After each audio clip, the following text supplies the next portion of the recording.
Welcome back to Subtle. Today I'm joined by Mike Perry. Mike, how you doing today? I'm great, man. I'm having a good time here in London. So that press conference was absolutely wild. What did you make of it? John Fury, cheers, mate. Cheers, bro. Yeah. What did you think of John Fury's antics, shall we say? He steals the show, man. He knows what he's doing up there. He raised them two boys. I mean, the best boxing champion of all time, Tyson, and I mean, I posted, me and my family are big fans of the Fury family, and, my wife loves Molly May, and, we watched Tommy we thought they won Love Island, so, we're, at the end of the day, man, we're just fighters, but we're just people, and trying to just pay the bills, have a good time, and, sometimes that's punching people in the face. Did you watch the new Tyson Fury Netflix docu-series that just came out the other day? I don't know if you've had a chance to watch it yet. I've been busy, but I said on another interview that I am going to go home and watch Living with the Furies or Home with the Furies. Yeah, something like that. Something like that on Netflix. So I'm going to go check it out. They've been #1 on Netflix for the past few days, so props to him, man. Gotta love Tyson Fury, Tommy Fury, John Fury. Like I said, he stole the show today, man. They did it. Me and my manager were off to the side. Like, man, I should run up there and knock the tables off and da-da-da-da. But I'm not, I'm not a clown, man. I am an entertainer. That's what fighting is. But at the end of the day, I show up and I fight like I mean it. And I think that's why they brought me here, and that's the difference that I make. So you would definitely show up to this fight, but that's only if Dillon Danis doesn't show up. Well, I don't know how it's going to go. We really didn't know what was going on today. They don't seem to think Dillon's coming, even though it's going to cost him $100,000 if he doesn't show up to fight. And they were talking to me about possibly fighting other possible opponents, Anthony Taylor, Darren Till, if they're interested. I guess Anthony Taylor is interested. So I'll be ready to fight in a couple of weeks. It's like 3 weeks away, October 14th, over in Manchester, England. I'll be ready to show up and box, no problem. What do you make of Anthony Taylor? Have you seen many of his previous fights? I maybe saw pieces of him versus Tommy Fury, and I think he's short, but then I saw Tommy in person, and he's kind of tall, so I don't know how short Anthony is. Maybe we're around the same height. I think, he was calling me out in bare knuckle too, which would kind of be more fun. I would like to punch him in the face bare knuckle, but with gloves on too. I mean, if I'll take the extra paycheck and I'll knock him out just like I told him I would on Twitter. Just like the rest of these guys, if whoever they want me to fight, man, I'm ready. If you catch up with any of my other interviews that I've done today with all the great media that's been out here, I mean, I've just constantly been talking like we're looking for a fight. I'm Mike Perry, bro. This is what I do. I throw hands. So how do you see this KSI versus Tommy Fury fight going down? What do you think is going to happen? I mean,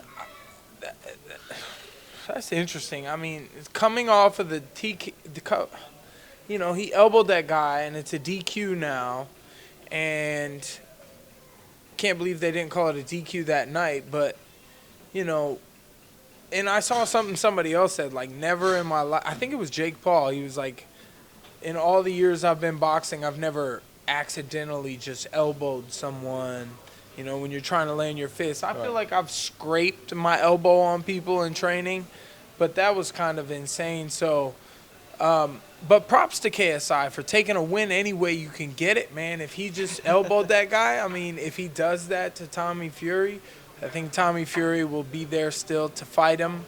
He said he only needs 1 round. It's only a 6-round fight. They're not doing 8. It's an interesting matchup.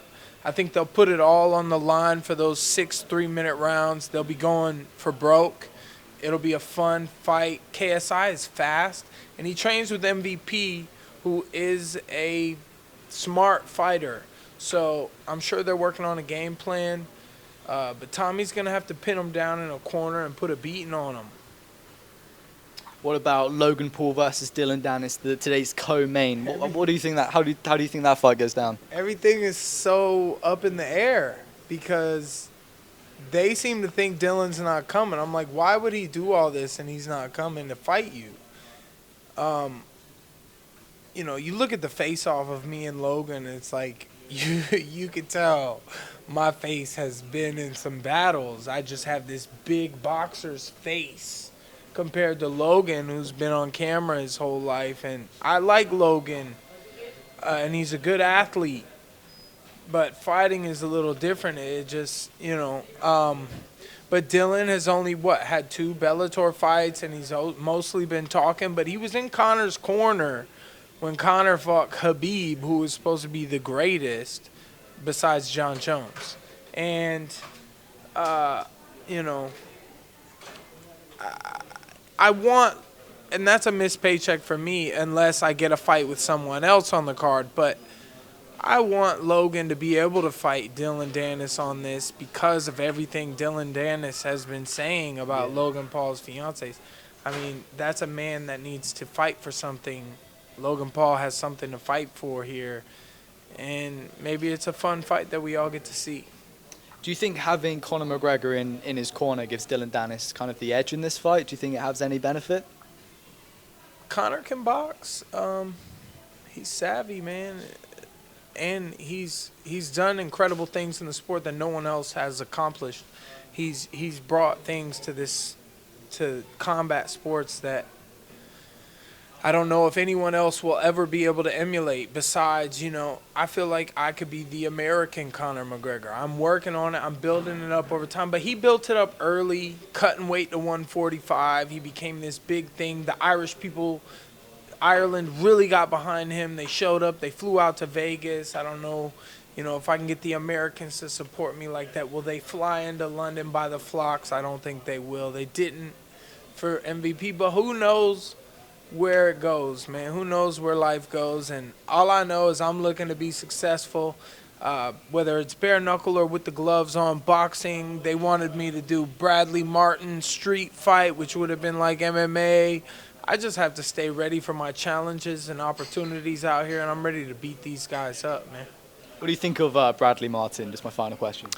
I don't really know much about him. I see a guy who talks on podcasts. He's obviously done some work for him to have the physique that he has, 260, lifts all these weights. He can bench 315 I don't know how many times, you know, and I can maybe do it once.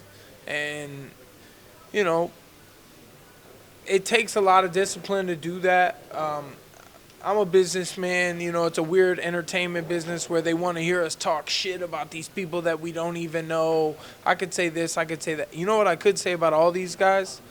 Is that their nose looks like if I were to punch it, it would fucking hurt them really bad because I would separate that thing from their face.